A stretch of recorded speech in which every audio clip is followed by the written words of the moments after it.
Are cruisers being targeted when it comes to tourism? Where and why?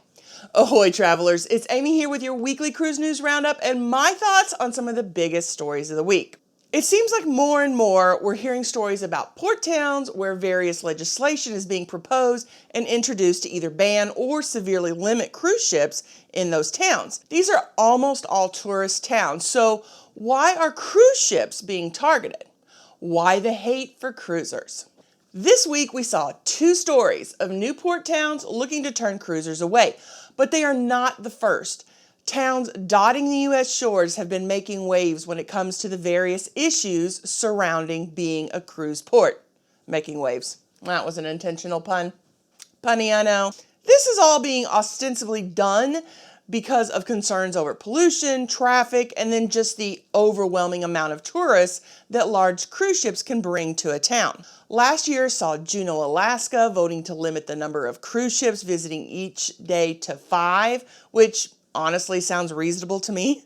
Bar Harbor, Maine has been on a back and forth between businesses who depend on tourism and locals who are fed up with their quaint town being overwhelmed when cruise ships arrive at port. After the town approved a petition to limit cruise visitors to 1,000 a day, only 1,000 people could disembark a day. And this would prevent all but the smallest luxury lines from adding Bar Harbor as a stop. You're looking at Viking, who keeps their passenger numbers just under 1,000, and ships like that. When this happened, the local businesses sued. Meanwhile, Key West, Florida has been attempting to limit cruise tourism since 2020. Locals overwhelmingly voted to cap the number of daily cruise ship passengers, ban larger cruise ships entirely, and then give preference to cruise lines with the best environmental record. However, the Florida State Legislature passed a bill ruling that local ballots and referendums cannot be used to restrict maritime commerce, effectively overruling Key West's vote. And while this is just some of the U.S. ports looking to limit or ban cruisers, there are some obstacles these towns face. One is the massive legal power of the cruise ship industry. For example, in 2016, Juneau was sued for charging $8 passenger fees. Nowadays, we would be like, $8, that's pretty normal. That's basically a bump every year. However, in 2016, this resulted in a costly 3-year lawsuit.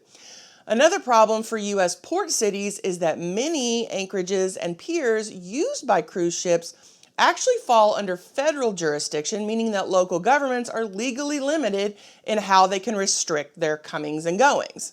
Now, this targeting of cruisers isn't limited to U.S. ports either. In 2021, Venice barred large cruise ships from anchoring in its historic center. Damage to the lagoon prompted UNESCO to threaten to put the city on its endangered list unless cruise ships were permanently banned, arguing that big ships cause pollution and erode the foundation of the city. Barcelona closed its north terminal to cruises, forcing ships to dock further from the city center. And by 2026, the south terminal will also close, forcing all ships to dock from the Adasat wharf. Last year, Amsterdam City Council voted to shut down its cruise terminal due to pollution. Santorini started limiting cruise passengers in 2019 to 8,000 a day. Meanwhile, French Polynesia banned cruise ships with more than 3,500 passengers. Tahiti limits theirs to 2,500 and Bora Bora to 1,200 passengers a day. The popularity of cruising isn't slowing down at all, with many ports reaching record numbers in 2023 and cruise lines already sold out for much of 2024. I have a feeling more and more ports will be looking at limiting cruise ships or banning them altogether.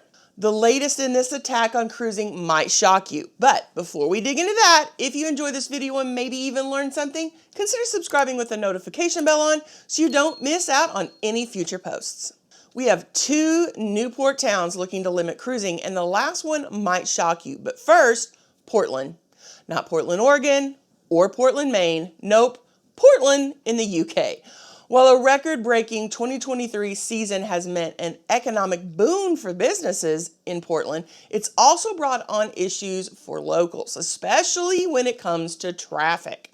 With up to 188 buses passing through in one day, carrying cruisers around to these UNESCO sites like Stonehenge and Bath, Locals are now pursuing legal and civil action against the port. Meanwhile, 2024 is set to bring in even more cruise ships to the port, which is attempting to address issues by hiring a professional traffic management company.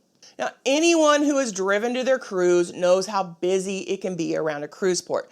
So far, we've always driven to our embarkation ports, and it is stressful. Now, we finally found a secret to easily driving into Galveston and parking, which I do plan on making a video on soon. But with all that traffic, all trying to get to the same place in just a very short amount of time, it is my least favorite part of cruising. It almost makes you think you're in a big city like New York. Now, this is ironic since it's actually New York City that is the latest port city to have council members propose a bill requiring cruise ships to use shore power and mitigate traffic. Now, shore power I get, although not all ships are even close to being equipped with shore power yet. But how they expect cruise ports to fix New York City traffic is beyond me. The bill, dubbed the Our Air, Our Water Act, was originally introduced in May of 2023 and then was resubmitted just a little over a week ago. One of the bill's sponsors made the claim that each day a cruise ship docks and remains unplugged, it releases emissions equal to 34,000 tractor trailers burning fuel. Now, where that number comes from, who knows? There's no citation for it, no proof that that's an actual number, and there's just no way that that number can be accurate since cruise ships are made of various sizes. Is it supposed to be an average? And how do you even possibly come up with something even close to an average when cruise ships go from less than 1,000 passengers to almost 10,000 at this point? Now, while the Brooklyn port is set up for shore power, the much larger Manhattan cruise terminal is not even equipped to handle shore power yet and won't be until the end of the year. Maybe. A lot seems to be up in the air with this bill, but it could mean multiple cruise lines won't be able to home port out of New York anymore. Not until they are able to convert or build ships with shore power anyway.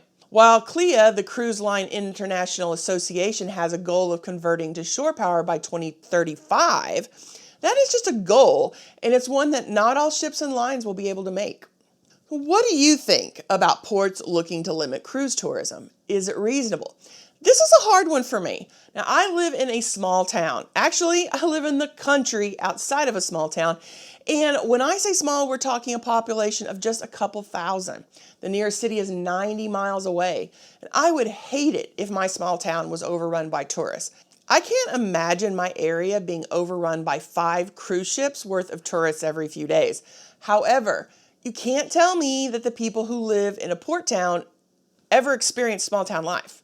Not in their lifetimes. These are tourist towns. Even Bar Harbor, which does have a small population, it runs a little over 5,000, is a resort town that sees this huge influx of tourism during the summer and fall. I looked this up. Bar Harbor got their first hotel in 1855 and had 30 of them by 1880s. So even the oldest residents should be used to tourists flooding the town. Many of these port towns rely on tourism as a huge part of their revenue. However, cruising has been on the rise and it's more popular now than before the shutdown. For many people who live in these towns, I'm sure they want to stop the influx of tourism before the numbers get even higher. However, as a cruiser, I would hate to miss out on some of these places, and these restrictions are making it harder for cruisers to visit these places. I would have loved to visit Bar Harbor one day on a fall cruise, but that is just unlikely to happen now. But let me know what you think about this. Drop a comment below. Well, are you ready for more information on cruising? Why not stick around and check out this video where I go over all the bars on the new Carnival Jubilee and then come back for more information designed to help you have an amazing cruise. Have a blessed week, everyone.